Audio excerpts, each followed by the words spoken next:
correlation between economic development and urban mobility. We believe the future of mobility is shared, multimodal, electric, and inclusive. We talk about digital India, but parking needs more digital solutions. The largest bill which country pays is the bill of oil import, is the oil bill.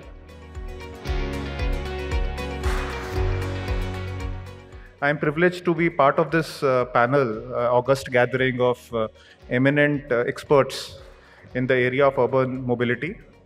It's going to be a 1-hour session. The target is to, I'll put some questions across to the panelists for about 45 minutes, and then I'll throw the dais open for questions from the audience for another 10-15 minutes. So I will, before I start my discussion, I would just want to lay out the context.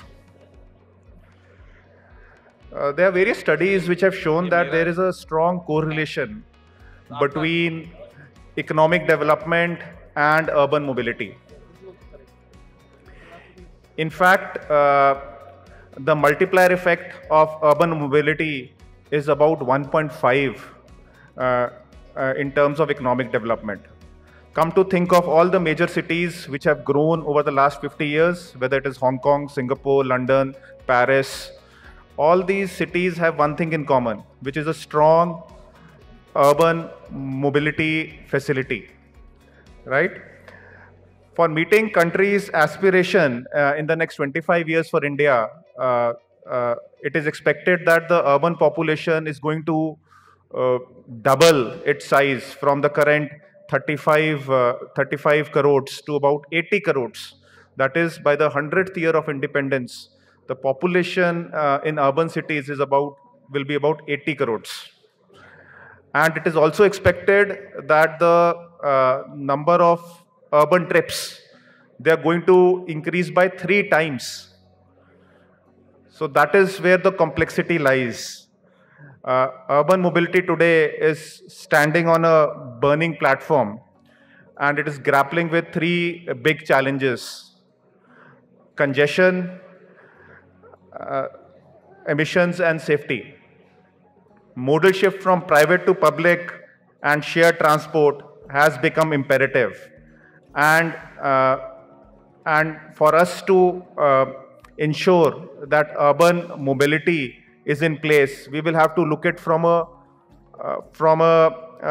triple bottom line perspective, which means that it has to be sustainable for people, it has to be sustainable for planet, and it has to be sustainable for profits, which means financial profitability. Otherwise, investments will become very difficult in this space. So with this, I would now start the discussions by bringing in Shiva from ITDP, and I would want to ask him that what are the key ingredients, Shiva, in your view, which are required for sustainable, equitable, and inclusive urban mobility?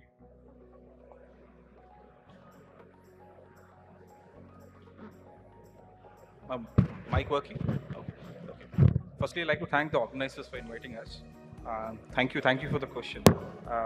I think before talking about a sustainable environment, it's very important to also consider and talk understanding of public transportation, which is prevailing right now. So firstly, we need to understand, like with the MOHA guidelines, which has told like any city with 5 lakh population should have formal public transportation. So in that line, we have only 1 or 10 cities which qualifies to that requirement. And also in that, only 30 cities in the qualified cities have a formal public transportation, in which even those 30 cities have shortage of buses. So currently with this 30 cities, we have overall around 34,000 buses available, and which is all in a shortage, and we need more 40,000 buses to be taken up for taking to the satisfaction limit. So and overall, if you see in the for the country, almost we are in a need of around 1,75,000 buses currently, which is a requirement. So there are various schemes and many things being applied by the government in terms of addressing this. Recently, there was also a bus augmentation scheme. Previously, there was a JUNRM scheme, which really brought in a lot of revolution in terms of bringing buses on street. But when we say sustainable environment, public transport plays a very important role. And when we talk about buses are very critical in terms because that is the only feasible mode for any sort of a citizen to access from point A to B. Though we have various vast variety of options available, but still this is a very important aspect to be considered before we bring in other aspects here. Okay. On this, Shiva, I just want to have another question for you. Of course, we know that there is a lot of investment which is taking place in the urban transport sector with about 18 cities in the country where the metros are operational. Also, there are 28 metro cities where the construction is on, and in the next 4 to 5 years, the metro would be operational. But there is a gap, and we have seen this from the ridership figures also. The traffic estimates that are done at the time of the planning of the project, it is not realized. And one of the gaps is the last mile connectivity, which means that while people would want to travel on a metro because it is not very seamless, it is not very integrated, there is a gap. So what do you think? How can we solve this last mile connectivity problem? Sure. Actually, this is something which been addressed everywhere where there is a mass transport is in place. Eventually, if you see every metro, when they are trying to go to a DPR stage, there is a projection which has been done. But we say this with ridership can be attracted, but we never see like how this ridership can be attracted. I think that sort of gap when during the planning stage is not been addressed properly. Many cities have seen they try to do the station accessibility after the metro is been implemented. So these are something which is fundamental, which needs to be addressed, because until I know how do I reach the station, or until we try to plan it how people reach the station. Because when you see in public transport, we have different type of audience available. Audience in terms of metro, BRTS, or even a public transport user. Like when we do a lot of public consultation with people, we understand to see there are people using public transport which itself has a different audience. Like a general service user will never use a deluxe service. So that's all sort of details when we try to get in, when we try to evolve with working with the city. And that's how when we plan out to work with so many cities, we see that these gaps needs to be addressed from the planning stage, and also can be addressed during the implementation, where lot of non-motorized, especially in terms of connecting to walking, which is very much lagging in terms right now into connecting the mass transit, and also bringing IPTs, and also cycle. These are the three fundamental things which can be brought in with good feeder services, can bring a lot of riderships. And also some sort of parking mechanism needs to also be worked upon, because initially when you ask people to shift, they cannot just leave things and come. So we need to have a slow process of moving the shift from people from car to taking the mass transit. I think that's how we need to address. Okay, thank you. My next question would be to Mr. Abhijit. So we know, Mr. Abhijit, that the aspiration that we have for a urban mobility system is that it should be based out of 6 C's, and this has come out from Niti Aayog. The transport system should be common, connected, convenient, congestion-free, clean, and cutting edge. So what, in your view, is the outlook for the mobility sector? And I know you are working on this National Highway for EV project, which is an e-highway project, the first and the longest in the country. From that perspective, what do you think is the outlook for the mobility sector for us? Hello. Thank you, Sreen. I think the sector, the way it is changing, and people have changed their mindset from shifting to an ownership of the product. being as the owner, and now they have moved to using mobility as a service is going to change a lot of things in coming time. So I don't know, people who are there in this hall, if you can just give me with your hand raised that how many of you are from Delhi, from this local region. All of you are from, most of them, and few of them are from outside. So you know the space how we have reached. If you'll ask me, the urbanization of mobility, or people who have 4-5 cars in their home, how it has turned out to be a very difficult situation for them when they are stuck into a traffic jam. So when mobility is going to become a service, then definitely the control of a regulatory body, infrastructure, the way we are going to use, quality of the vehicle, quality of the service is going to be changed, is going to be more elevated, and all of those countries who are holding a very good urban and intercity transport in today's scenario are very focused on these 6 C's which you said. But how do we achieve this? Number one, cost of infrastructure is very high if you are going to put this up on highways.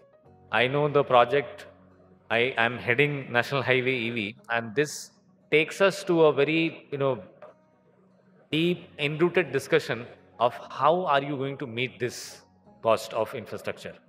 If I'll suggest it in this way, that someone who has to take a budgetary decision in your family, my family, if it has to be, mostly it is our mother, it is lady of the family. Yeah. It looks like that father has taken the decision, but actually mother takes decision. First decision or first cost of billing और सबसे बड़ा खर्चा अगर आप मान लें घर में क्या है, तो that is the cost of rent if you are not having a house of your own. This is exactly same situation with the country. The largest bill which country pays is the bill of oil import, is the oil bill. And how do we reduce this is the only way we manage our transportation, because that's the most lowest hanging fruit which we can achieve. You cannot go jump on the industries and ask them, okay, stop. We will not be able to survive without them. But when we are talking about mobility, definitely it can be done. And the way we design resources, the way we provide services, these are two very common things which makes it fit into our pocket. One, person who has to use it, and second, person who has to own it. So investment on highways, investment on making a new infrastructure in cities for charging, or for a clean bus which can be hydrogen, which can be lithium, which can be electric, it can be biofuel, fuel cell, anything. And then these two people take this forward. So here are the people who are going to use mobility. आप में से बहुत सारे लोग car का इस्तेमाल करते हैं, बहुत सारे बसों का इस्तेमाल करते हैं, बहुत सारे साइकिल का इस्तेमाल करते हैं. तो आप जिस तरह से भी उसका इस्तेमाल करना चाहते हैं, उसके लिए इंफ्रास्ट्रक्चर, उसके लिए आपका यूज केस, इन दोनों का एनवायरनमेंट के हिसाब से, आपके पॉकेट के हिसाब से फिट होना बहुत ज़रूरी होता है. So when you will see the comparison between oil import या oil based transportation and any new transportation which is electric, renewable, कम से कम 30% की कमी होती है सभी कॉस्ट को जोड़ने के बाद पर किलोमीटर पे. तो आप कितने पैसे में अपने डेस्टिनेशन पे पहुंचते हैं, कितने पैसे में आप अर्बन डेस्टिनेशन पे अभी पहुंचेंगे. हाईवेज में we have reduced it to more than 30%. So when we talk about electric highway, then we talk about a car which is electric, but you don't have to buy this. A car which can be delivered at your doorstep without you spending 30-35 lakh rupees to it. And when you drive in that car, you don't even need a driver. It is delivered to you. It's a self-drive car. You have to drive. It is giving you a very, very good, very smooth interaction. You are driving now on Yamuna Expressway, you are driving now towards Jaipur, and after 100 kilometers, the technology is seamless in a way that next 100 kilometers, if you are driving on these e-highway, Delhi Jaipur and Delhi Agra, this is the place where this drive will be the most pleasurable drive for you. It will give you all information of development. The moment you step on the GPS pin of Yamuna Expressway, F1 track, Jewar Airport, whatever coming on your way, it will come on the car audio. After a very seamless, smooth drive of 100 kilometers, the vehicle is going to offer you a coffee break. Let's take a coffee break. Let me change your navigation to a charging station. By the time you take coffee break in 5 minutes, your vehicle is again ready. So we are not necessarily asking you to stop on the highway, e-highway, because this is the first model, this is the first program where four-wheeler is going to practice a substitute of battery swapping, where battery is not pulled out, it is called relay. Yes. So 100 vehicle deployed on one side, 100 vehicle on another side, 30 from the destination start, 30 on the final destination, and 40 are distributed on the station. So the moment you reach on the station, same color, same variant, same company, car is changed with your car.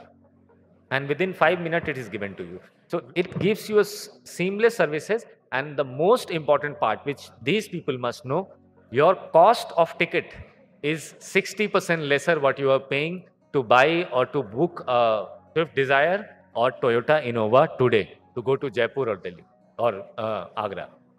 So it's very fascinating to know, Abhijit. I think this is the first e-highway that you're talking about, right? In India, this is first electric highway, which has 4 integration. Yes. If you shut down, within 30 minutes we reach you. If you deploy an vehicle, you only pay 70% for the vehicle cost. Third, the capex which government, PSUs, private entity, which they are spending on these stations, they get the break even into 36 months. And last, the utilization of charger is 30% against national average of 5%. So yeah, that's what I was talking about, the triple bottom line benefit, which means that it is benefiting the people, it is benefiting the planet because environmental, it's battery, so it is environment friendly, and also it is financially sustainable, right? So it is perfect example of this triple bottom line that we talk about in the ESG context these days.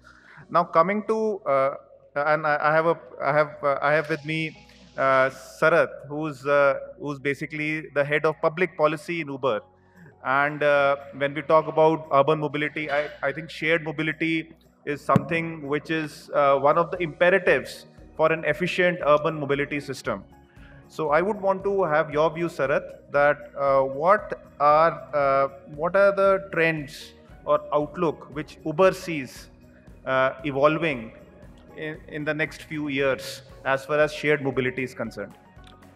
Good afternoon. Thank you, Karan. Thank you, Karan, for this opportunity.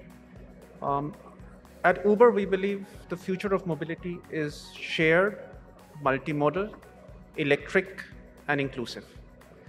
And in the complex urban environment of India, we believe that shared mobility is essential to provide the kind of connectivity solutions that the people of India would need.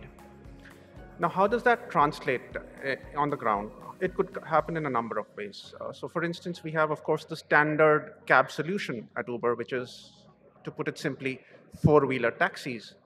But it would interest you to know, Karan, that the fastest growing category, perhaps, on the Uber app in India today, the Uber platform, is actually three-wheeler autos, which means that three-wheeler autos are now becoming a very common form of shared mobility, especially in the post-pandemic world. Not only this, we also believe that bike taxis or two-wheelers could become a preferred mode or solution for mobility for a very vast segment of people in India. So that's one end of the spectrum, so two-wheelers and three-wheelers. On the other end of the spectrum, we have already announced at Uber in India, HCVs, high-capacity vehicles, or to put it simply, buses on the Uber platform. We believe that the idea of on-demand aggregated services should now even extend to a category like buses in India.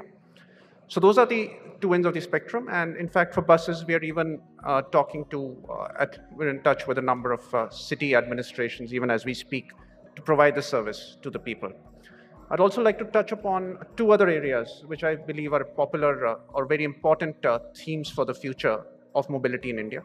The first you briefly touched upon, which is first mile, last mile connectivity and transit solutions. So basically, ensuring a seamless ride end to end for people. So related to that is, of course, integrated journey planning, which is the first step, which is live in India. So for instance, now in Delhi, if you have the Uber app on your smartphone and you were to open it and click on the transit option, you would find information related to nearby metro stations, when the next metro is arriving, nearby bus stations, which buses are arriving when, and that could help you plan your journey.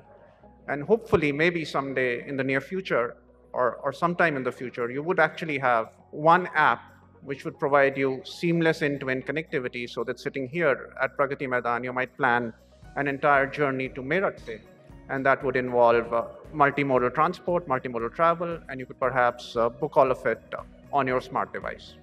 So that's one. But the other very important concept which I would like to introduce is this entire idea around peer-to-peer rideshare, which basically, in India, if I may use the term, we still tend to use 20th century solutions to solve for simple things like commercial permits and license plates, for instance. But India is also the country with the largest number of digital transactions. And urban India is the place where pointing a smart device at a QR code to make a digital transaction is absolutely normal now. And one suggestion could be that we use some of the same technology and the same QR code-based solutions to solve for simple problems like commercial registration, permits, and so on, which would effectively allow simple ways of registering cars for rideshare or even two-wheelers for rideshare. And thereby, you would unlock millions of vehicles, millions of idle time, a lot of idle time of vehicles onto rideshare.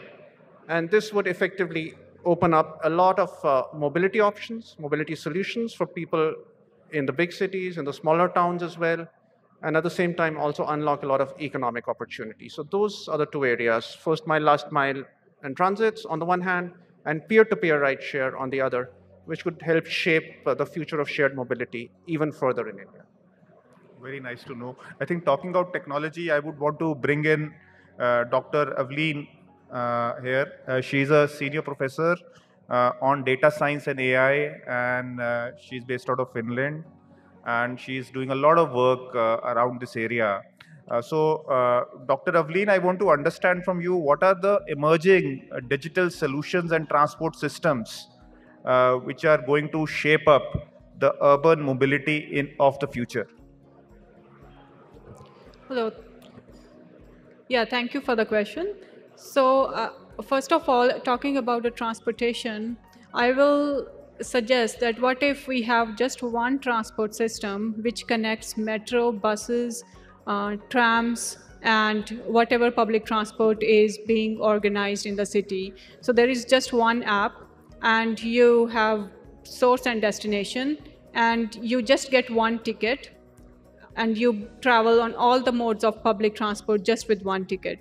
So you don't have to worry about getting the bus ticket first and then going to the metro, and then from metro going to another bus and so on. So you just have one ticket which covers all modes of transport, making your life much easier. And that is the best way you can promote public transport to the public. So taking an example of Helsinki city, so there more than 50% of people use public transport just because public transport is so easy. And it is in vicinity of every household. For every house, within 5 minutes of walking distance, there will be a train stop or a metro stop or a bus stop. So it makes it very easy for the every common man to use the public transport. And also, if you have just one ticket which is valid, for example, 80 minutes or 100 minutes, then you can just use that ticket for any public transport without worrying about different modes. And secondly, digital parking is required. So that is one of the area I feel that India needs more digitization. We talk about digital India, but parking needs more digital solutions. For example, parking, whenever we go to the parking lot, we still have this person to whom we pay some money and then we book the parking. So what if there is a digital solution for that? You have the parking before you start driving from home.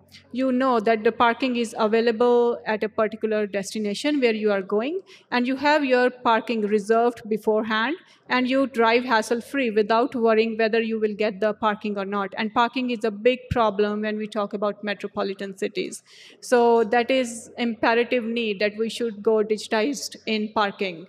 And the only solution is that to provide the app with the real-time availability to the end users so that they know whether they are going to get the parking at the destination, and then they are driving hassle-free. And it also reduces the drive around time and also carbon dioxide emissions in the city, which is a big problem for the pollution. So it will solve multiple problems at the same time. And we have already developed this solution in Finland, where we are providing this real-time parking availability and pre-booking facility to the end users, and it has been run successfully in one of the city in Finland. So these are two most important changes which I think will transform the public transport and urban mobility. Okay, here I would want to bring in Dr. Kale.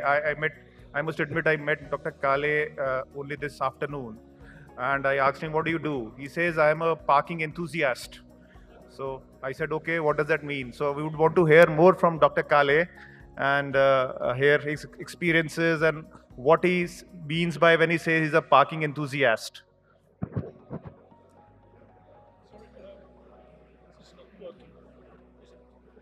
You have to switch on the mic.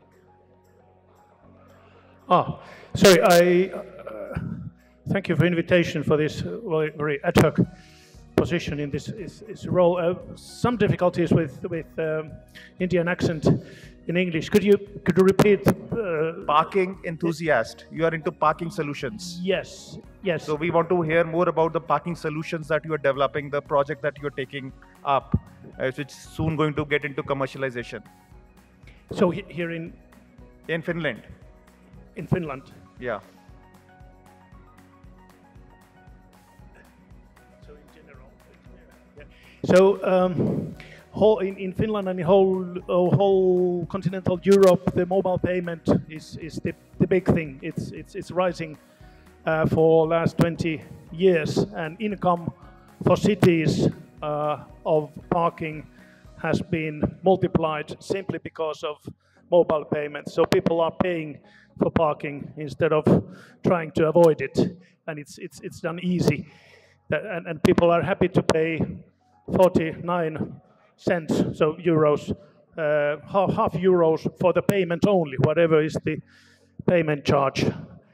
And that's crazy. I mean, 20 years ago, if someone would have asked that, would you pay half euros, let's say half $1 simply for parking plus the parking charge, no one would be, saying that it's a good thing. Now everybody are doing it because it's so easy.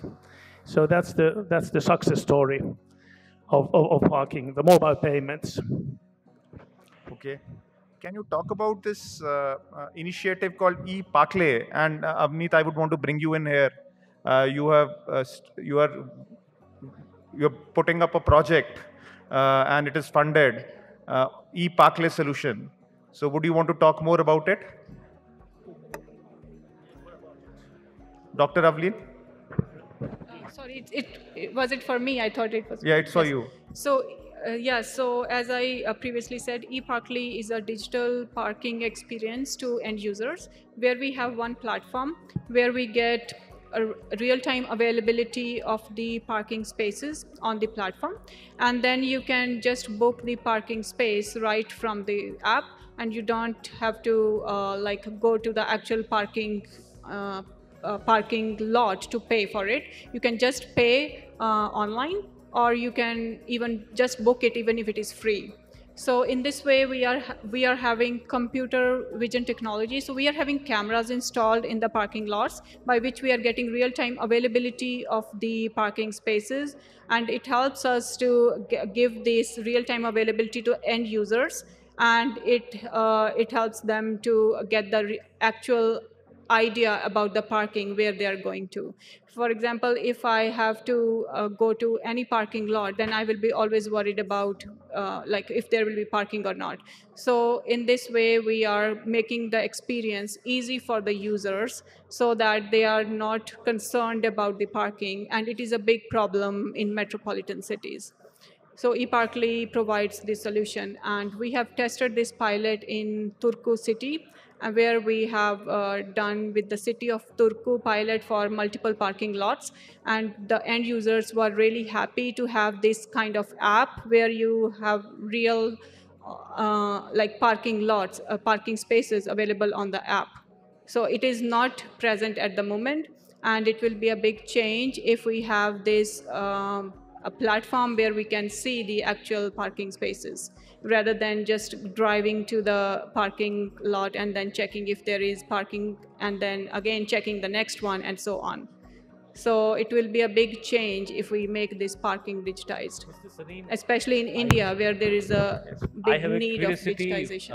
I have a question for Avleen and Dr. Kale, if you may allow. Please. This space of parking which we are talking about is we are talking about diesel and petrol vehicle, or your this eParkly is also keeping electric mobility in account, where the parking is going to be rather long, maybe 1 hour if it is in city, and also the availability as per the specification of vehicle, what charger is available there on that particular parking slot is going to decide a lot of future about that slot, whether electric vehicle will be able to come up or not. So are you keeping e-mobility also in account? That's my question to Mr. Kale and to Ms. Avleen. Yes, so we have done one project in the past where we have just developed the solution for electric vehicles in the previous project. So where we have the electric parking spaces available, and the user is able to book these parking spaces online beforehand. Depending on the availability, we are giving the availability of those parking spaces, and then you can also book the parking space for 1 hour, and then you can charge your vehicle before for that. So it was specifically done for electric vehicles, and this was done in collaboration with BMW, and BMW was the one which tested our pilot in Helsinki, Finland. So but now this eParkly is mainly only dealing with the normal vehicles, but in our future the plan is to incorporate the electric vehicles and disabled parking as well as one of the as one of the element or one of the feature in eParkly. But at the moment we are just dealing with the normal vehicles. Thank you. So Dr. Avleen, parking is a huge problem in India. I know you are doing a lot of, you've taken a lot of initiatives in Finland. When are you bringing the solution to India? Any plans for India? Yeah, we want to make India digital. And since India is going for 100 smart cities, so I think these solutions will be very viable for the next smart cities for which India is aspiring for. Okay. So my next question would be for Revati. She is from the World Resources Institute. And the institute is working at the ground level with the state and the center government, and they are promoting livability in cities as the main theme. So I want to understand from Revati, one, that when you say livability, what does livability mean in context of urban mobility? And second, what are the three imperatives and I'm asking of practical imperatives because you guys are working on ground and doing a lot of research for accelerating the modal shift from private transport to public transport system. Yeah, so I'll take up the first question actually first. So when we talk about livability, it's not just clean air and it is not just happy people. It's also about accessible transport, because transport is the means to cities development. So that is one thing that we work with when we work with the cities, that the transport, that's the backbone of the city, is accessible and affordable to all, and equitable transport is something that we are specifically focusing upon. Now, talking about the modal shift, I think there are two different parts of it that we need to look at. One is that the urban cities that we have already, cities like Delhi, Bangalore, Mumbai, these are the cities that have already reached a space that the population needs, has a higher value of time. They want convenience over affordability. There is a huge section in the city that needs convenience, and this is where all the apps, trip planners come in. All of these app-based ticketing and app-based single ticket for without transfer charges come in. Delhi per se is doing a trial for the charter app that is going on, and we have charter app right now being trialed across all the fleet in Delhi. And what we have seen is regular passengers have a very good uptake of this ticketing, and Delhi soon seem expected to transfer to a One Delhi app. That is a very good initiative, I would say, because the app per se is what you had, Aveline had said earlier. It is a single ticket. The vision is to have a single ticket, irrespective if you want to use a metro or a auto or a bus, without any transfer charges.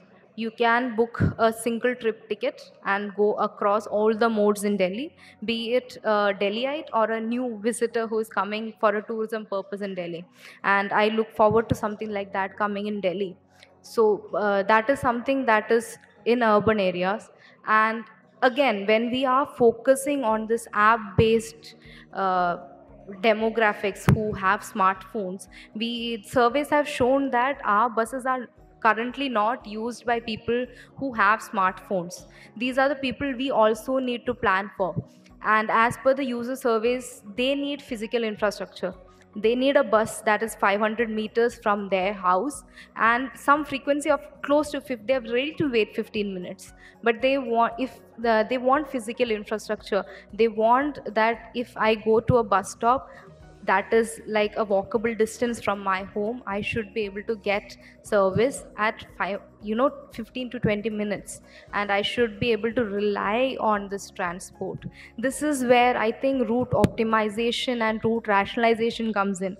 Cities like Delhi, Bangalore, Mumbai, these cities already have a sizable amount of fleet, but I think the routes need to be optimized. These were routes that were planned long ago when the city was up and coming, and after that they were never optimized. So while there are routes that are overcrowded and there is no space for people to get into the buses, at the same time we have multiple routes that are running empty and at lower EPKMs. We need optimization of these routes so that people, our demographics who are currently using for an affordable transport, are not left behind when we are speaking about app-based solution for the larger demographics that we want to shift to public transport. Now, talking about the other or the up and coming urban areas, the smaller cities that are soon to be 5 lakhs plus, 6 lakhs plus, these are the cities I think should not follow the path of the existing urban cities who are relying on private vehicles. These cities should develop public transport network now, so that the public is used to public transport. They know it's reliable, and I don't need to buy a car or I don't need to buy a bike to reach anywhere. And I think that is the concept behind our ministry's I think the budget proposal for buses in smaller cities, that the cities need to have a public transport system now. Anything above 5 lakhs should have a public transport system, so that by the time they are million plus, the population is already used to a reliable and accessible, affordable public transport system. The third point I'd like to make is gender and mobility. Surveys have shown that women use public transport system 5 times more than men. But I think today our system is made for a middle-aged man who does not carry bags, who does not, have a child attached to him, or without any disability. We need to plan more for a equitable transport. I think that covers it. Thank you. Very relevant points made by the speakers. Given the time that we have, I would open this up for the audience. If audience has any questions, we will take up the questions, and then if we have some time left, then I have a couple of more questions. I will answer a question. Yeah, please.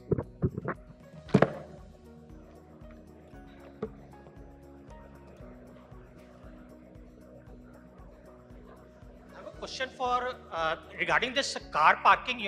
We are seeing that as far as India is concerned, it is seeing a lot of complicated scenario as far as car parking is concerned. Because in the urban centers, we see that people are not that much incentivized.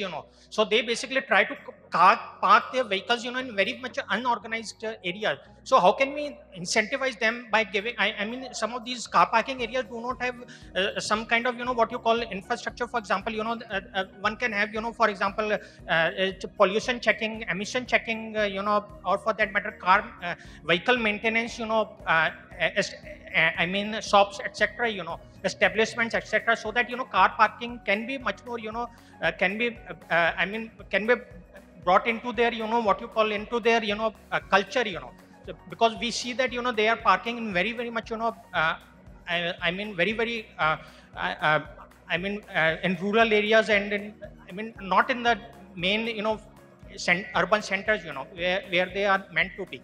And my second question is regarding the, we are seeing that the heavy vehicles, for example, the trucks, etc., they are again parked in very, very, what you call, not in the, there's no parking, as far as, infrastructure for them, and the government is simply not concerned with that, regarding the trucks, etc., which due to which they basically, what you call, basically completely, stall the main, what you call the movement, as far as the city is concerned, So regarding these two questions, I wanted to.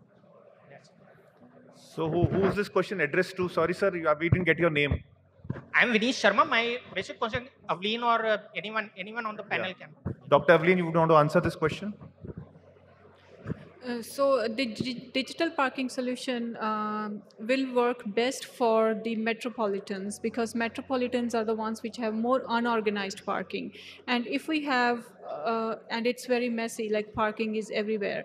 So if we have a proper solution, organized way of parking, then it will be more organized, because rather than having like 100 cars just parked like that everywhere, but if we have like all the cars which are following the rules, and one is parked 2 hours and it is parked at one spot, and they are more organized in this way if we have digital solution, because that is the only way to make it better and structured if we have the like digitized parking. Otherwise no one cares. The person standing at the gate, okay, just go in and park anywhere. But if we already know that parking is not available there, then no one will go into that parking, and no extra cars will be there in the parking. Because I have seen some people just park on the driveway in the parking, because they couldn't find the parking and they have already paid the ticket. So that will be the advantage of going digitized, that it will work best for the metropolitans.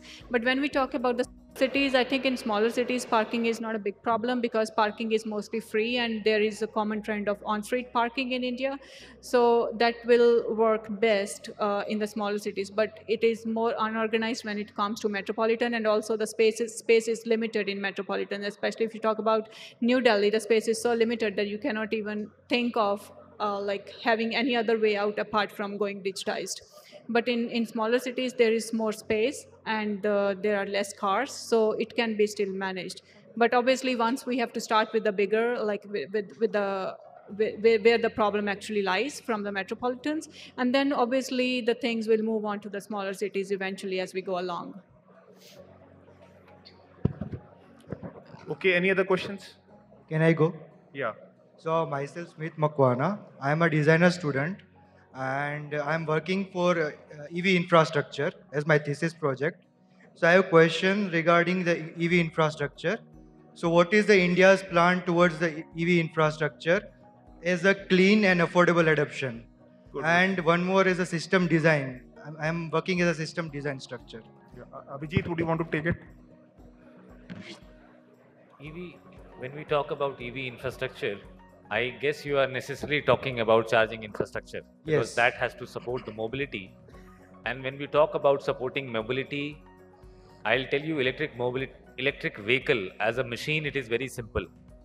It is more reliable actually than IC engine, the diesel and petrol, because it has very less moving parts. It has very less chances of getting shut down until and unless there is a very big or some surprise issue. Still you can minimize the surprises and you can keep it running if you have a spare part.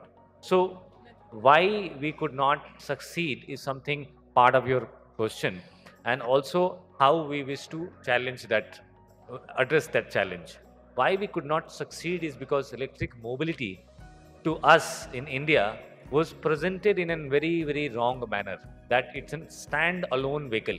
It's not a stand-alone vehicle. This has to have a network, which is the digital network, to understand where is my charger, and for charger to understand when is my vehicle coming, so that both remain sustainable in terms of finance. And second, this network also have to have an infrastructure which is capital incentive, very, very capital intensive, and they need to reach on break even in a certain time to remain profitable and also remain good to the user. It has to win the confidence of the user. So two things here which I would add. One, two-wheeler, three-wheeler electric mobility will definitely shift to swapping. Very soon you will see all vehicle going out who does not provide you a removable battery, and all charging station upgrading themselves from normal charger to have a swappable chargers for two-wheeler, three-wheeler. This is not for four-wheeler. Now coming to four-wheeler people are still into debate whether swapping will work on it or not. Because in two-wheeler, three-wheeler it is technically possible and safe. In four-wheeler it is bit tricky and quite unsafe. So four-wheeler would not develop on swapping, but it would develop on the relay. Now relay is not something you can buy or I can buy. The relay is always a fleet operator can buy. So what we are discussing all together here is the transport, the mobility is shifting from the product ownership to the service ownership. Relay will give you no downtime. You stopped on a station, you stopped on a charging point, and you got 5-minute time to change the vehicle or to relay or to change the services, and then you can go ahead.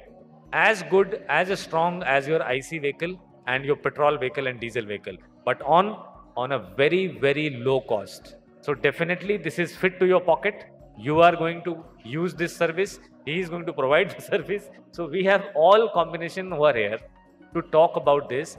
But one very, very last and very important thing is this capital intensive infrastructure cannot be owned by people. You as somebody who is traveling from metro, what do you give to metro? And ticket price, and you look at couple of advertisement which earn some amount to them. Metro is the most expensive mode of transport in India as of now per kilometer. If you look at the costing, it has to have overhead or it has to be tunnel. After metro, there is going to be e-highway, electric highway. In between, there are rapid metro and other metros, and all of them, they break even in somewhere around 6 to 7 years. And all which you pay to them is ticket and advertisement. So if you are ready, if nation is ready to take up that I don't want to buy a car, but still I want to travel in electric car, this is going to be your future, where you don't have to spend 40-50 lakh rupees. Still, with your family, you will be able to go to Jaipur, Delhi, Agra. I think there are more than 18 highways which Power Ministry has marked to be converted into electric corridor. And all these corridors will not ask you anything. They will not even ask you the cost which you are paying to hire a Swift Desire or a Toyota Innova. These two are mostly used vehicle in urban transport. They will only ask you that move to electric. When you are booking, pick up electric first and then you go ahead. So I think the infrastructure is very sorted. Numbers I don't want to repeat. Confidence I have already given you. The last part is freight. Freight is truck, large trucks. In Delhi, boss, all of you are living in a very, very dangerous situation. The quality of air which we are inhaling is equivalent to smoking 26 cigarettes per day. If nothing is happening to you, then you have developed, you have evolved. There should be a study on you. Or you are being, on the count that any time, any day, any year after Diwali, when you hear all this, fog aa gaya, smog aa gaya, someone is going to report that, okay, I will have to go to hospital now. We are on that verge because what is human body is meant for, we are already above that. And if we are not going to stop, particularly in urban transport, all diesel and truck buses or trucks which are coming with heavy load should be stopped on the border of Delhi. Entire load which they have inside them, it may be refrigerator, it can be microwave, it can be vehicle, bike, anything. This all should be unloaded there before they enter in the city, and all this load should go inside the city on two-wheeler electric and three-wheeler electric. Swapping is something very good for giving these services. Charging station we have made already in Gurgaon. India's two largest charging station, National Highway EV has made, called Electrify 1 and Electrify 2. Two more charging stations we are making in Noida. Once these parameters are done, then we would try to advocate and recommend this very strongly that any truck which is diesel and creating a lot of emission should not enter city. And one more question was, how can we plan a clean renewable energy source for electric vehicles? You mean the charging station should be Yeah, powered by solar? charging Right? station is a renewable and clean energy. Charging station as of now cannot. Charging stations as of now cannot be powered by solar until and unless the grid balancing is on an extent achieved. Because to produce certain type of energy which is at least required to charge 20 vehicles together, it takes a lot of space behind the charging station for the installation of solar. So what gradually we wish to achieve is to make a standalone charging station which can be installed anywhere without a grid connection, but it would not be able to provide fuel or power or charge to a lot of vehicle. It will be only be able to provide 2 or 3 vehicle. So that standalone can be shifted on a independent grid which is coming from solar power or wind power or anything like that. But as of now, the balancing of the main grid from where these stations are getting charged, that balancing can be contributed as solar source. That's for now is achievable. But we have designed 2 chargers, one on Delhi Jaipur, Delhi Agra. This one charging station is 100% solar, and that's the prototype. That how much time we are going to take? It's a very good question. I think everyone asked me this, that are they going to be solar powered or still they are going to be powered from the thermal?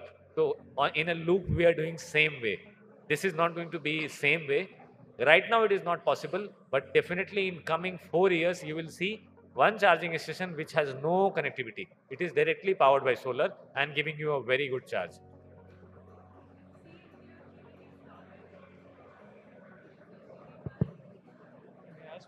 India is giving a star. Hello. Yes, that target, I think our Prime Minister has very well spoken in the COP26 Glasgow summit, that how we are going to reduce this. And the best part with India is an ideal country to become fastest net zero, not other countries. Those other countries are much dependent on it. But if we look at the mobility is more on a verge to convert itself from IC and petrol economy to electric economy. Good afternoon, sir. Hello. My question to Mr. Abhijit, I hail from Nagpur, that is where Mr. Nitin Gadkari is from. And he has been pushing e-mobility a lot and HEVC vehicles and developing of EV infrastructure all across the country. Now, living in a city which is now getting connected to Bombay, by the Samruddhi Highway, and a lot of development is going on in Bombay as well and in Nagpur as well, because the metro is most of the lines have started. A lot of places have started with EV charging stations over there. So being a private player who wants to get into this infrastructure development, how can we work along with the government of India to set this up in a faster way so we can increase the pace of adoption for EV? And the infrastructure setup, how can the government in conjunction with us work, and how can we set it up along with the battery swapping also that was mentioned in the budget that has going to be given a big push. So I am interested in where as private players can get into this business also, and getting it, giving the government also push, because it is not one person's job to get into this, or everyone has to get along with it to make India a complete carbon emission free. Yeah. I think ये सबसे बढ़िया सवाल है, पैसे का सवाल है। बहुत सारी जगहों पे बहुत सारी बातें होती हैं। हम सबसे पहले इलेक्ट्रिक मोबिलिटी के फ़ायदे गिनाते हैं, उसके बाद उसका फ्यूचर गिनाते हैं, और आप सबको शिफ्ट करना चाहिए। यहाँ तक पहुँचते पहुँचते कॉन्फ्रेंस ख़त्म हो जाती है। आप पहले आदमी हो और आप नागपुर से हो तो आप पैसे तक पहुँचे हो कि पैसा कौन देगा ये सब बनाने का। देखो, इलेक्ट्रिक मोबिलिटी सक्सेसफुल तभी होगी जब आप, हम, government, private player, transport authorities सब मिल के साथ में सब कोऑर्डिनेट करते हैं। इस कोऑर्डिनेशन का पैसे से जो लेना देना है वो मैं आपको बहुत सिंपल शब्दों में समझाता हूँ। India is currently an oil import country. Economy and mobility is based on the oil. If we are shifting, then the first and very strong reform, you come from Nagpur, it is a constituency of a very progressive leader.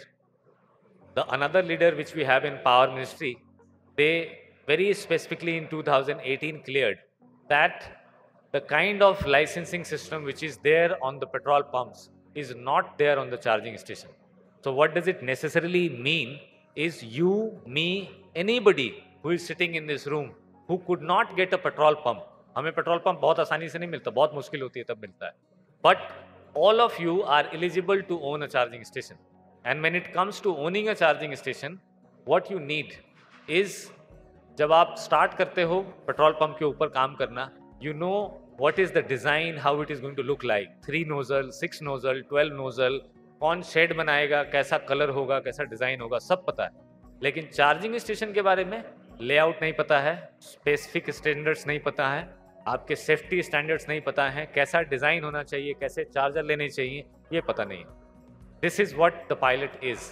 It is creating a prototype which is going to compete with the petrol pump. Design is known to you. Now second part, जब आपको petrol pump मिलता है, आपको bank के पास या capital incentive organisation के पास नहीं जाना पड़ता है, बैंक आपके पास आती है कि आप में से इतने पैसे ले लो, हम आपको वर्किंग कैपिटल एडवांसेस जो भी है दे देते हैं।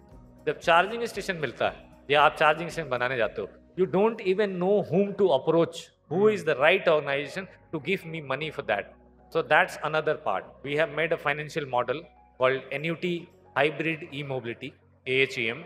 Yesterday I was in Dubai. I was awarded by Money 2.0 Summit, the Asia Pacific Summit, for making this highway, and very, very glad to share with you that NUT Hybrid E-Mobility, AHEM model, is an inspired model from HAM, Hybrid Annuity Model, and Hybrid Annuity Model was invented by our Road Transport and Highway Minister, Sri Gadkari ji. Before Annuity Hybrid Model, we used to make 10-kilometer roads per day. Today, we make 38 to 40-kilometer roads per day. The difference is very simple. When we are allocating this charging station, it can be allocated to government, it can be allocated to a petroleum and power PSUs in the second mode, it can be allocated to a company on CSR, and last but not least, it can be allocated to you. So if it is left, we are doing a pilot with 30 stations. I think most of them will be taken by the government or the large corporates. But this is not end of highway.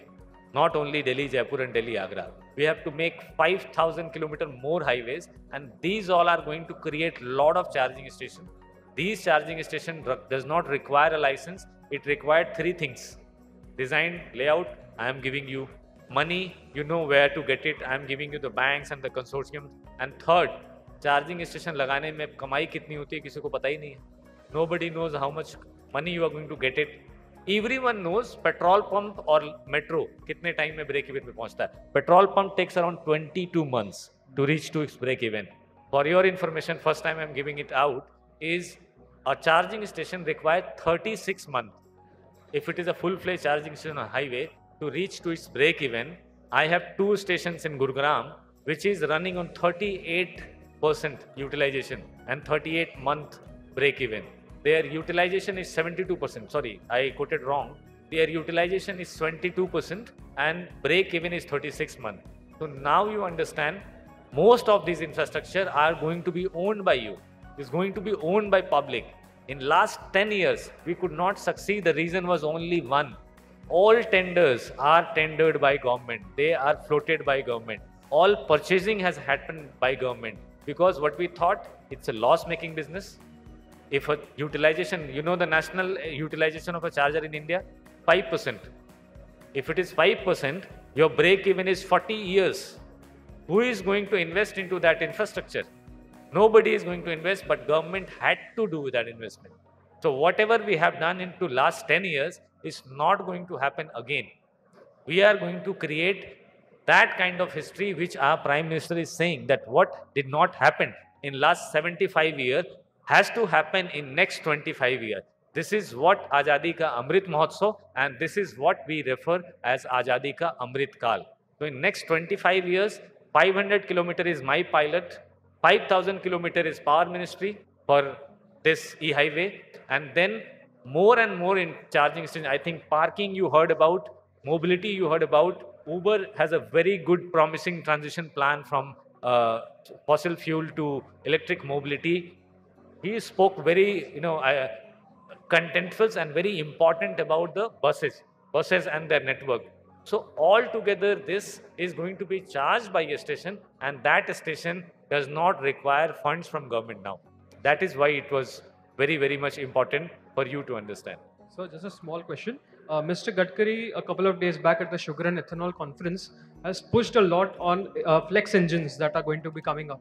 So what is your take on green hydrogen fuel and HEVC engines that are going to come up in the next couple of years, and how viable it is going to be for the country in the next couple of years? Will EV, progress ahead more, or hydrogen fuel engines you are going want to know about That's it. Thank green hydrogen fuel future and how it is conflicting with electric mobility? There is no conflict actually. Mobility is divided into 3 parts. One is 2-wheeler, 3-wheeler, which you guys use. 4-wheelers definitely going to be owned by fleet operators and public transport. Buses are again going to be owned by fleet operators and public transport. What you are referring is hydrogen is for the large vehicle, which are freight vehicle, which are going to run and which are going to carry a lot of load in the country. I think that area is very, very well going with hydrogen. That area is not going very well with the electric, because battery बहुत बड़ी हो जाती है. It requires a very heavy battery, very high load battery to run a truck, which is also running on a load. They also have to carry a load. So hydrogen is a very promising. Biofuel we are talking about. There are some different type of hybrid flux engine which our minister says. These are the features. This will continue happening. And for your information, one more addition to Delhi Jaipur and Delhi Agra. These 2 highways are also having a parallel pipeline of gas disbursement, gas vending. So these stations are also might be using. We have our co-chair and chair from Niti Aayog, Sri V.K. Saraswat, Padma Shri and Padma Vibhushan. He was in last working group meeting of National Highway EV. He said, look at the possibility if these stations which are coming between Delhi, Jaipur and Delhi, Agra are also can be used for dispensing hydrogen and fuel cells. So this innovation is not going to stop. This will continue, but 2-wheeler and 4-wheeler is going to be very, very cheaply to be available to you. On a very available matching pocket ticket size is going to be available to you if you will compare it to the existing vehicle. Thank you. Okay, I think very insightful, and I wish there was the session was planned for a longer time, given the interest that we are seeing on this session. But very relevant points covered, and ranging from, of course, clean fuel is dominating the discussions as we see. But there were other relevant points. Hello, Yeah. sir. One more question? Yes, sir. Do we have time for one more question? Please. Very little. Yeah. I have two questions. One is related to these days we are talking about the first and last mile connectivity, right? And how prepared we are with that one, right? Say, for example, if I am taking EV to from home to a metro, few cities allows and few cities are not allowing. How prepared are we in the future? This is on the urban side. How prepared are we in the rural side of using the EV segment? So that's my second question. Okay. So Shiva or Revati, you would want to take this question? Okay. Especially on the last mile connectivity, it's something we've been discussing for last, I think, a decade or more than a decade about solving this particular aspect. I think now there's been a lot of choice which has been given to the people to address or take the choice of taking the last mile connectivity. Previously, we were only talking about walking and feeder buses. Now we have shared mobility, we have taxis, two-wheeler taxis, and many things are coming. So it individually tries to see in terms of the individual choice how they want to take, especially like if they want to have a public bicycle sharing, they want to take a cycle, and at to what distance they want to take it. Everything decides in terms of how do we bundle it up and give it to the end user eventually. So it also matters in terms of how he is trying to make his trip that particular day. Time value aspect also comes in place. There might be a PPS, but he needs to go urgently. He has to take something else. So the choice is openly available right now. But eventually, to bring those infrastructure and also give the choice rightly, I think every city and state is trying to work on that. And especially to understand that angle right now, we've been working with the ministry right now to working on challenges like cycle for change, Street for People, and Transport for All challenge, where we are engaging with almost 130 cities, and to also we are rolling out a lot of data aspect to collect a lot of surveys to understand the people's need and how that can be given to the people in terms of various options. Like in Transport for All, we are trying to engage the startup community to work with the city to develop an indigenous product which is needed for the city and which also addresses last mile connectivity as one of the options. So things have been happening, and it eventually ends with the personal need. And if things are, if the need is still be addressed, I think the government is working on towards to achieving that. Is what I've said. Okay, so the question on EV in village. Yeah, please. I think since the organizers are not objecting to it, we don't have a problem, and I hope the panelists also don't have a problem. I just need to make a last one closing remark. Like, we are definitely into a very a space of opportunity where we are into this EV space, especially we are more than saying EV, we are saying green energy.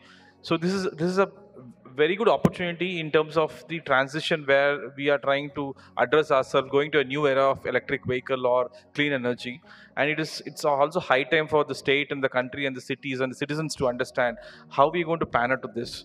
Are we going to envision a similar kind of a scenario where we're going to have a congested city? Just because EV is just going to change the especially in terms of the fuel technology is getting changed, but the vehicle is going to be the same. But eventually we have an opportunity here. How are we going to address that? And if we have that address, I think when we all come together, we can definitely make the aspiration towards making the city and the future a sustainable future, not repeating the mistakes again. I would add one thing to it. What you are saying is how EV is going to change in the rural perspective. In the rural side, EV is not growing alone. EV is also growing with a new trend, which is called e-commerce. आज आप जितना सामान खरीदते हैं शहरों में होने के मुकाबले, जो टियर 2 और टियर 3 सिटीज़ के लोग हैं, उनकी ऑनलाइन शॉपिंग बहुत तेज़ी से बढ़ रही है. और जब ऑनलाइन शॉपिंग बहुत तेज़ी से बढ़ रही होती है, तो आपको डिलीवरी करने के लिए वहाँ जाना पड़ता है. So the first and point of cargo, first point of download which you can see are going to be the stations at the highways जहाँ आपका पहला सामान ड्रॉप हुआ, and then the product or material depending on the weight and size, it has to be carried. अगर मैं दिल्ली जयपुर और दिल्ली आगरा की बात करूँ, तो वृंदावन से, मथुरा से, कहीं अगर किसी ने कोई ऑर्डर किया है या उनको लैपटॉप लेना है या माइक्रोवेव लेना है, तो पहले वाली बात खत्म होगी कि आपको वृंदावन के शोरूम में ही जाके वो लैपटॉप लेना था या वो माइक्रोवेव लेना था. Now you can also see what all available there in Delhi, because Amazon is promising you delivery not tomorrow, day after tomorrow, it's promising you today, by evening, by night. So the time of e-commerce delivery is shrinking day by day. If you will buy something in Delhi, they will say tomorrow morning it will be delivered to. In morning, if you check your app, they will say by late night it will be delivered to you. How all these deliveries are going to happen? These all deliveries are not going to happen on the IC engine of diesel petrol bikes or their three-wheelers. These all are going to happen on electric. So rural transportation has this one way, which I told you, e-commerce. The other thing what you need, मैं जब भी वृंदावन या जयपुर जाता हूँ, उधर से वापस आते समय सिटी लिमिट के थोड़ा सा पहले रुक के ढेर सारी सब्जी खरीद के लेके आता हूँ. क्यों खरीद के लेके आता हूँ? ये इधर मिलती नहीं है और वो बहुत अच्छी मिलती है, बहुत बढ़िया टेस्ट होता है. आजकल मटर का सीजन है, तो अभी मैं जाता हूँ तो मटर लेके आता हूँ. वहाँ से वो एक आध हफ्ते चलता है. This is what a metro need: a fresh vegetable, a fruit, something which is grown in the village area nearby, and that is what we search on our applications कि कौन fresh देगा. So this is again going to come back to cities, and this is where a very poor farmer, maybe somebody who is selling 30 rupees, 20 rupees per kg, is going to host their material, their product on the application. So e-commerce is going to go hand on hand with electric mobility. The infrastructure we need to create is, we need to work together, is to keep it into mind that we need both of these transactions, both of this traffic, vice versa, coming and then reaching us to us. Thank you.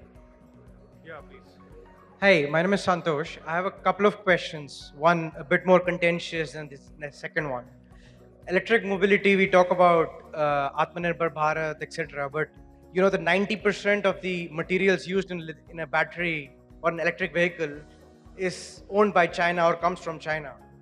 We saw war in Ukraine, the nickel prices went up 10 times. I mean, how sustainable is lithium and the charging technologies around it going to be the next oil actually in the next few years? Yeah, and if yes, then how are you going to address this? And if not, then why not? That's one. Second, we have been talking about specifically the mode of transportation, that is electric mobility or hydrogen mobility, but we have not been talking about, say, the metal used or the materials used in constructing a bus or any vehicle. Are there any discussions around it to go towards either things like green steel or maybe retrofitting vehicles? Doesn't it make sense to look at the cradle to cradle kind of emissions rather than just the emissions of the vehicle operating for the period of 5 to 10 years? Very intelligent audience you have, I must say. The gentleman Very who asked informative. about the financing, the other person is talking about Make in India. Absolute Supply Make in chain India. and other issues. So you Whether want me to India respond? can be Atmanirbhar as far as EVs are concerned, that is the question. So that I wish all of you can join in answering him that how are we going to plan this? If everything we are going to buy from China, what is the point of this transition? It's absolutely not going to happen this way.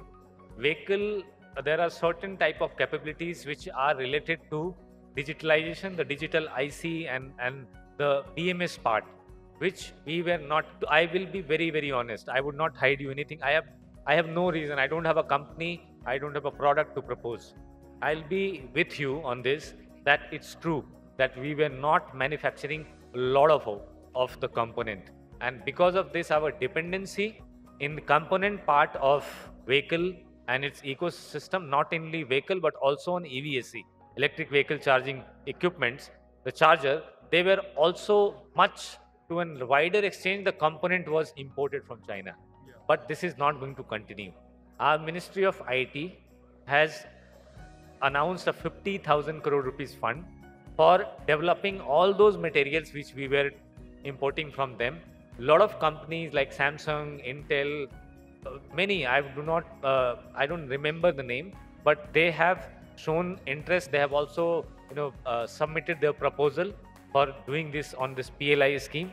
At the other side, the battery, which was the handcuff, which was to most lithium ion, which we are talking about, lithium ion is going to be replaced very soon. I would not comment at this stage of time whether it would be sodium or cobalt or zinc or what, but it is not going to remain lithium ion. There are parallel, very intensive and very high level of research going on. PLI scheme on electric mobility to develop manufacture vehicle in India has been picked up by industry very, very high, very, very well. The other scheme which has recently came, Advanced Cell, you must be knowing where Ola is one of the partner, Amara Raja is one of the, they are going to talk, they are going to manufacture the cell. That has also been very well picked up by the industry and by the government. In the numbers which we are expecting into electric mobility is very, very high. 24,000 crore rupees with recently CRISIL has announced that this might be coming as an investment to us in India. So altogether, the scenario and the projection of Indian electric mobility looks sorted, but still there are nuts and bolts we need to fit in. We need to bring you guys in the picture. We need to bring private sector more into picture to own this infrastructure, and more is we need to share this knowledge that IC engine, petrol and diesel or electric में सिर्फ एक ही difference है, knowledge. If you have the knowledge, the generation of electric mobility is not going to come. It has already come. There are people who are using electric mobility despite of all challenges and constraints, and if you will talk to them, they are sorted, they are very knowledgeable, they know what they have bought and how much money they are getting. You will be convinced that why should not I buy my next car? I completely agree. Like before this, I was in Amsterdam, so I owned a Tesla for 3 years, so I know everything about electric mobility. The question is, whatever you are saying is like 5 years or 6 years down the line, right? Like, but for the next 5 years, we are still dependent on China. I mean, in that regard, like I know in EVSC, for example, the government is working with basic custom duty increasing and those kind of stuffs, but still with the CKD route available, I mean, you do see components still getting imported from China. I mean, I was in Karol Bagh the other day for some 2-wheeler, 3-wheeler chargers. They're like, yeah, सब कुछ तो China से ही आता है. हमारा India में कुछ नहीं बनता है. I mean, luckily I did see some startups here who are manufacturing it here, but still the components are coming from there. So, I mean, I do agree there's a good future, but then today and like for the next 2 years, we are still dependent on them, right? In two-wheeler, you have a very, very promising company called Ola. Whenever they release couple of vehicle, you guys book it within hours is sold out. In four-wheeler, you have Tata, Nexon, you have now Kona is also been a part of it. Hyundai is also there. There are a couple of more vehicles which are coming for India. These all are production of India. They are not coming from outside. In EV, if you will say, MG is the only vehicle which is financially owned by a company in China. Otherwise, most of them whose EV which we are using are Indian.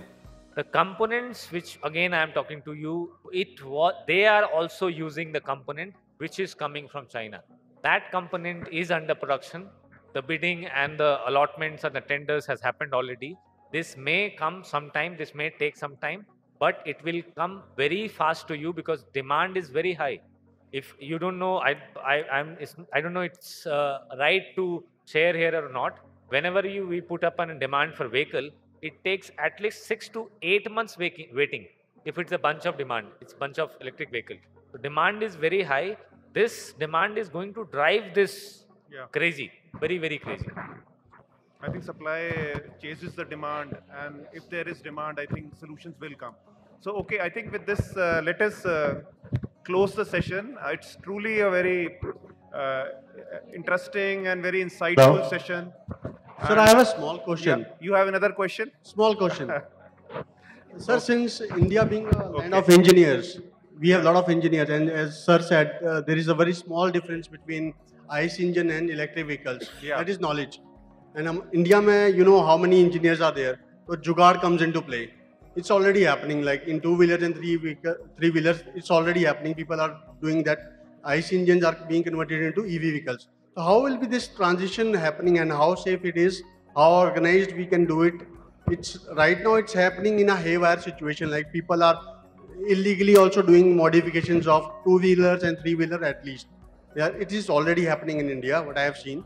And sir, second question, I have it is a continuous question to one of my fellow who has a first question. on e-parking, like digitalization of the parking. So what I understood his question was like how, because already if you see like people in India don't want to get into the parking space because it's already very costly.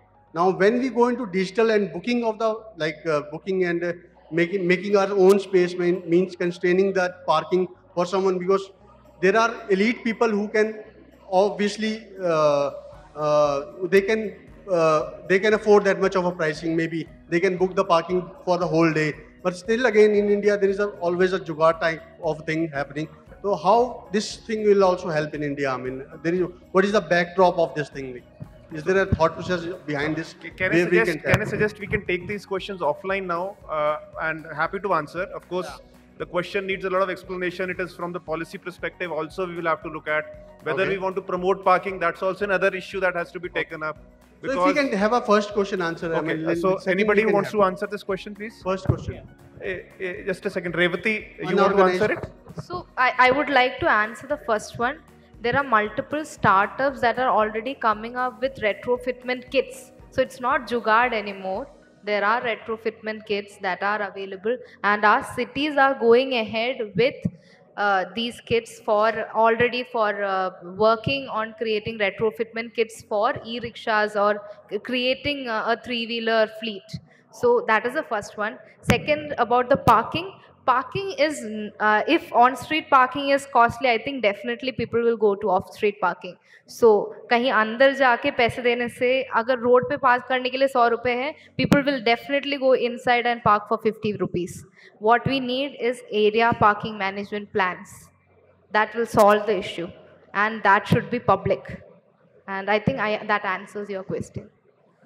Yeah, so the digitalization itself is not rising prices, but there should be sort of consensus of parking policies per city or the whole region.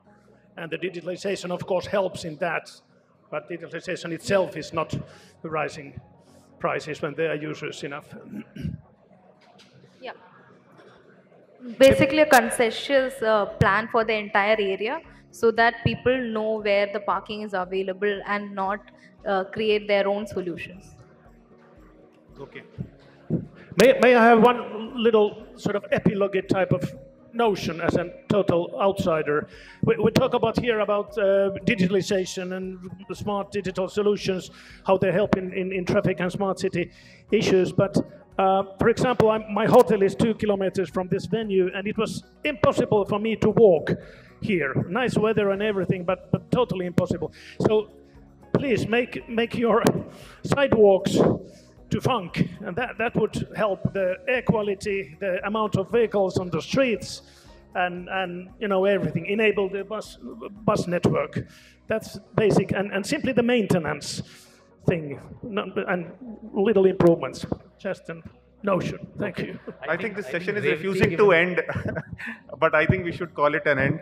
I must thank all the panelists for such a insightful and very engaging discussion, informative discussions, and we can take a lot of questions offline also. That's not a challenge, and it has been it's well received also. I thank you all for the participation.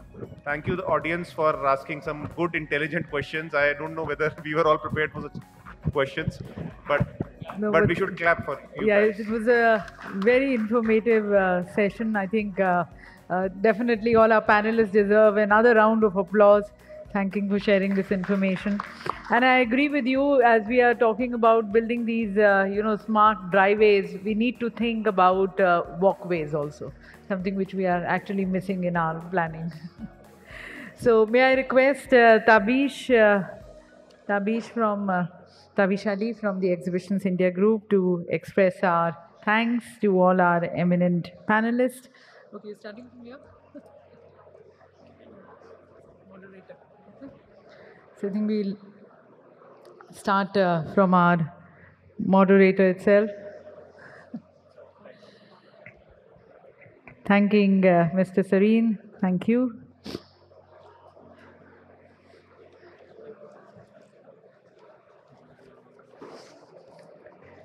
Thanking Mr. Sharachandar.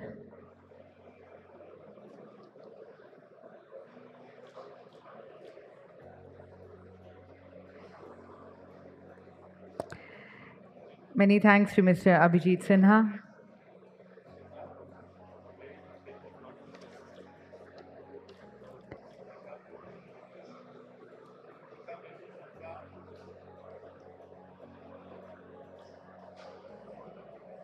Thank you to Mr. Jayaraman.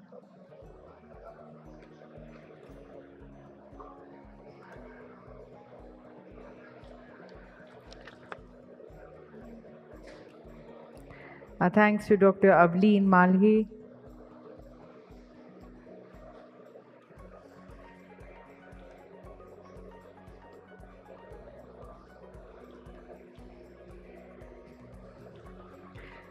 Thank you to Dr. Toy Scalio.